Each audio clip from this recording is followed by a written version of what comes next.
What if the guy sleeping on your couch became one of the biggest music stars in the world?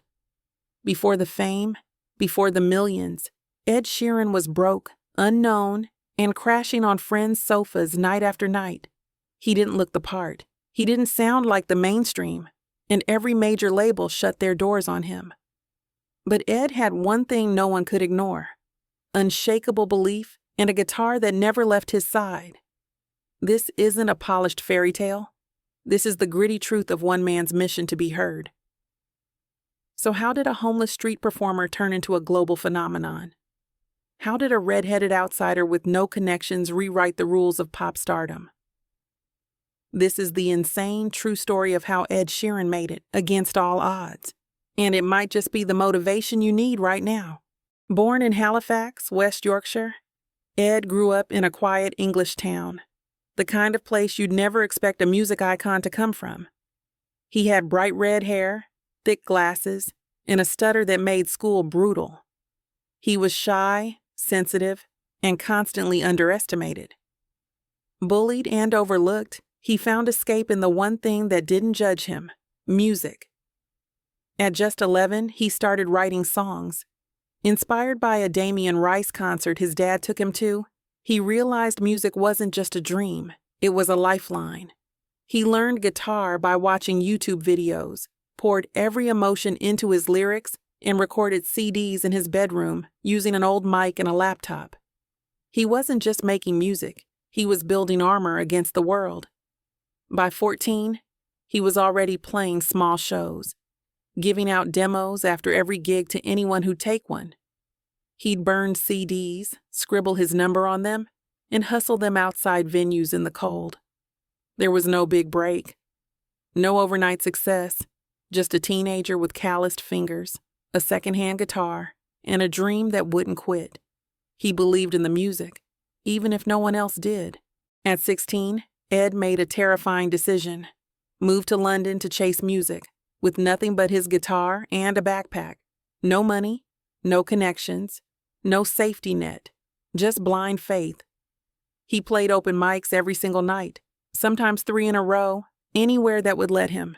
Pubs, cafes, parks, it didn't matter.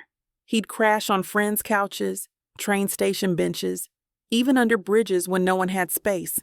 He once said he had a sleeping bag and a backpack, and that was his life. Sometimes he'd sneak backstage at shows just to hand out his demo CDs to performers and their crews. He got rejected by label after label. Too unconventional. Doesn't look the part. Folk music won't sell. These were the constant refrains. But Ed kept writing, kept playing, kept grinding. He would perform even if only 3 people showed up. Because to him, every set mattered. He recorded over 300 songs in a year, dropped EP after EP, and built a cult following, all on his own, without a label, without management. He knew what he was doing mattered. It was just a matter of when the world would catch on. By 2010, he was still broke, but buzzing in the underground scene. Until one night, a miracle tweet changed everything. Jamie Foxx, yes, that Jamie Foxx, saw Ed perform a small gig in LA and was floored. Jamie saw not just talent, but soul. He invited Ed onto his radio show, and the raw performance melted hearts across the country. Jamie believed in him so much, he let Ed stay at his house. Imagine that. From cold London streets to sleeping in Jamie Foxx's Hollywood studio, rubbing shoulders with music royalty, Ed took full advantage, recording nonstop, networking like crazy, and playing every set he could find. One of his homemade music videos, a gritty, emotional performance, went viral. Suddenly, the kid with the acoustic guitar and vulnerable lyrics couldn't be ignored. Fans were multiplying. Buzz was growing. Ed was building an empire from the ground up. Major labels came crawling back. And this time, Ed wasn't asking, he was choosing. He signed with Atlantic Records and dropped his debut album Plus in 2011. The world was about to meet Ed Sheeran, the phenomenon, The A-Team hit radio like a tidal wave, a heartbreaking song about addiction, sung by a guy who looked nothing like a pop star. It went platinum. Critics couldn't deny it. Fans couldn't stop playing it. Then came Lego House, Thinking Out Loud, Photograph, and Shape of You. Every track, another hit. Ed was suddenly everywhere. He was selling out arenas, collaborating with Taylor Swift, Eminem, Justin Bieber, and Beyoncé. The shy, stuttering kid was now performing for millions across continents. He kept it real, no flashy chains, no wild scandals. Just stories, melodies, and unmatched hustle. He didn't try to be someone else, and people loved him for it. In 2017, his album Divide shattered records. Ed became Spotify's most streamed artist of the decade. With billions of plays, he won Grammys, Brit Awards, and hearts worldwide.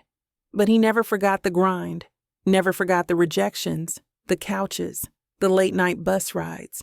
He still talks about the hunger, the cold, the fear, because that's what made him who he is.